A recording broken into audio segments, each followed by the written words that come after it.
En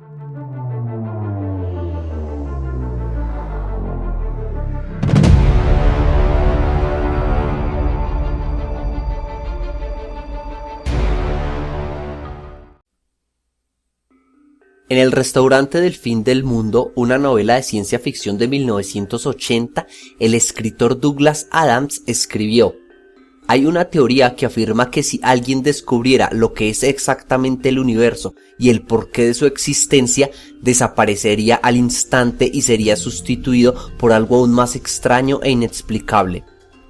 Estas palabras parecen describir exactamente lo que le ocurrió a Jacobo Greenberg, un científico mexicano que descubrió algo tan impresionante que te va a volar la cabeza. Si creías que la magia, el multiverso y lo paranormal era pura fantasía, quédate hasta el final del video y conoce la historia del hombre que descubrió cómo hackear la Matrix. Nació el 12 de diciembre de 1946 en Ciudad de México. Su nombre completo era Jacobo Greenberg Silverbaum. A los 12 años, Jacobo quedó marcado por la muerte de su madre debido a un accidente cerebrovascular. Fue a partir de ese evento que se interesó por estudiar el funcionamiento de la mente humana. Años más tarde se graduó como psicólogo de la Universidad Nacional Autónoma de México, la UNAM, y viajó luego a Nueva York para especializarse en neurofisiología. De vuelta a México, fundó su propio laboratorio en la UNAM para estudiar mejor la mente. Así es como, durante los años 80, Jacobo se comenzó a interesar cada vez más por la conciencia, el cerebro y su relación con la percepción de la realidad, lo que evolucionó en un gusto por explorar el mundo paranormal desde el enfoque científico. Sus diversos viajes lo llevaron a conocer a Bárbara Guerrero, una mujer conocida bajo el nombre de Pachita, y quien era famosa en todo México porque tenía presuntamente poderes de chamán con los que podía curar a las personas de cualquier enfermedad. Según Pachita, aprendió magia ancestral desde niña y podía entrar en contacto con el espíritu de Cuauhtémoc, un legendario guerrero y gobernante azteca. Para sanar, Pachita usaba un cuchillo en cuya hoja estaba grabado el dibujo de un indígena. Con él abría al paciente y, según un previo diagnóstico, extraía el órgano que estuviera defectuoso para reemplazarlo por un órgano nuevo que materializaba literalmente por obra de magia. Luego colocaba vendas en la herida y sobre estas sus manos como si estuviera imbuyendo energías extrañas. Innumerables testigos dieron constancia que estas operaciones místicas eran tan reales como efectivas y fuera verdad o no, la fama de Pachita hizo eco en todo México, llegando incluso a ser invitada por la hermana del presidente. Intrigado por este caso, el Dr. Greenberg pasó una temporada junto a Pachita estudiándola. Las conclusiones de esto las expuso en varios libros y en una entrevista para un programa en donde afirmó: yo soy un científico, tengo un laboratorio, estudio la actividad cerebral, la fisiología cerebral y me invitaron a conocer a esta mujer Pachita y a sus operaciones. Y lo que yo vi ahí, en principio, contradecía todo concepto y todo conocimiento que yo tenía acerca de la realidad. Y a mí lo que me enseñó es que yo no puedo decir cuál es el límite de la capacidad humana.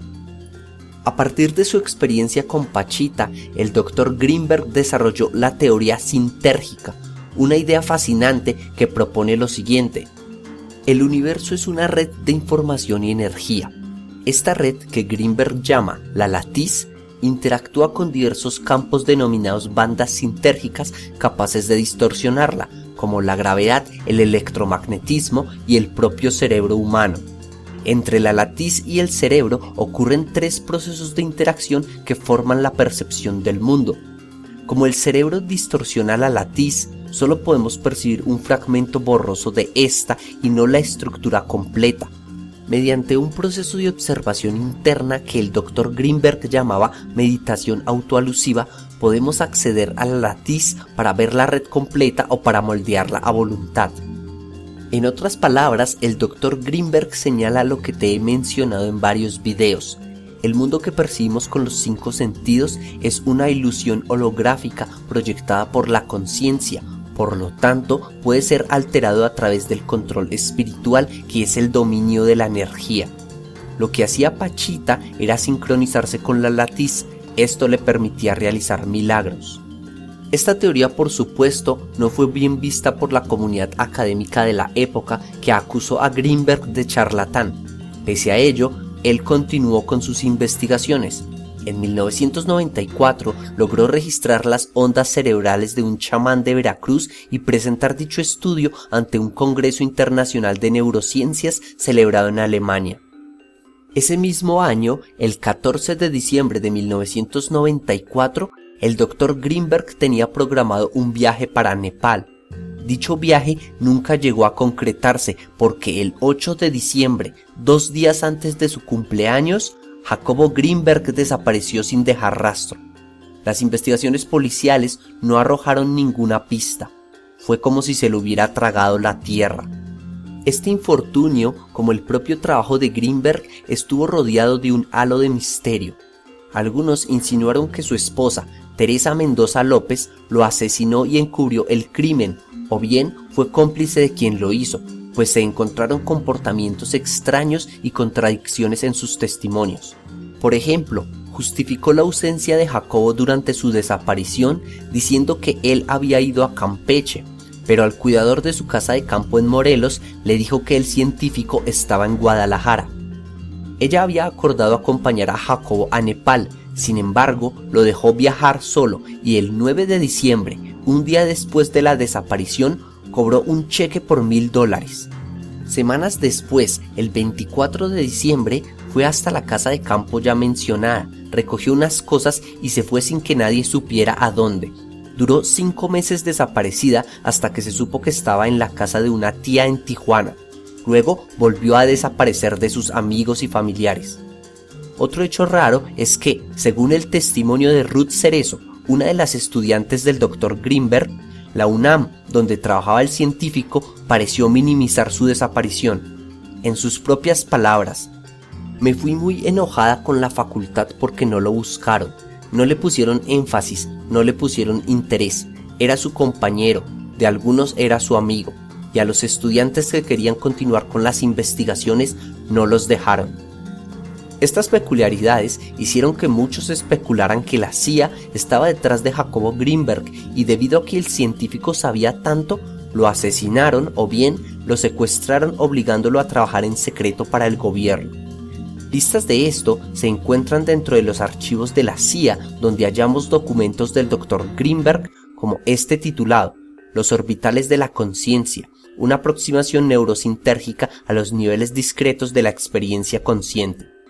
También se encuentran otros ensayos escritos por Greenberg y proyectos confidenciales de telepatía donde se nombran las ideas del neurofisiólogo. Otra sospecha que llama la atención es lo que el director de cine español Ida Cuellar, quien realizó el documental El secreto del Dr. Greenberg, dijo en una entrevista para el diario Aristegui.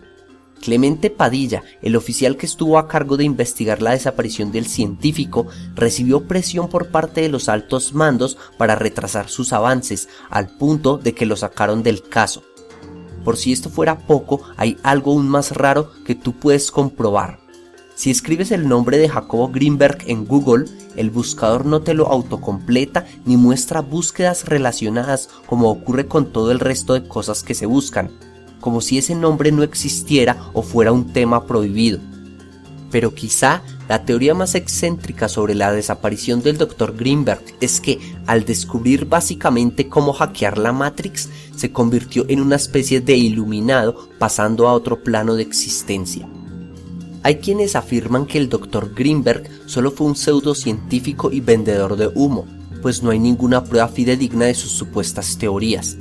A esto puedo decirte que, mucho antes de que Greenberg postulara estas ideas, ya había filosofías y textos que hablaban de dichos principios, como la escuela Advaita Vedanta del hinduismo, fundada por el filósofo Shankara 500 años antes de Cristo, la cual postula que el absoluto, denominado Brahman, y que viene a ser lo que nosotros llamamos Dios, es lo único real, mientras que el mundo perceptual es una ilusión. O el Evangelio de Santiago, texto del siglo I después de Cristo, suprimido de la Biblia, que dice en el versículo 30: "Donde hay 3 dioses carecen de Dios, donde hay uno solo, digo que yo estoy con él". levantad la piedra y allí estoy, partid la madera y allí me encontraréis. Esto puede significar que Dios es la unidad detrás del velo de la separación. Desde la piedra hasta la madera son ilusiones porque todo es Dios mismo. Pero no solo textos místicos antiguos hablan de esto, sino la ciencia moderna. En febrero de 2022, la Universidad de Michigan realizó un estudio publicado en la revista PRX Quantum que consistía en investigar a través de cálculos matemáticos y astrofísicos el horizonte de eventos de los agujeros negros. Lo que arrojaron los datos es que nuestro universo funciona como un holograma. Y si todo esto es cierto, entonces significa que lo que estás percibiendo ahora mismo no es más que un sueño que utiliza la divinidad para tratar de comprender la complejidad de su propio ser. Nada es real, pero tu mente lo hace real porque así es de poderosa. La buena noticia es que puedes transformar el sueño cuando aceptes tu verdadera naturaleza.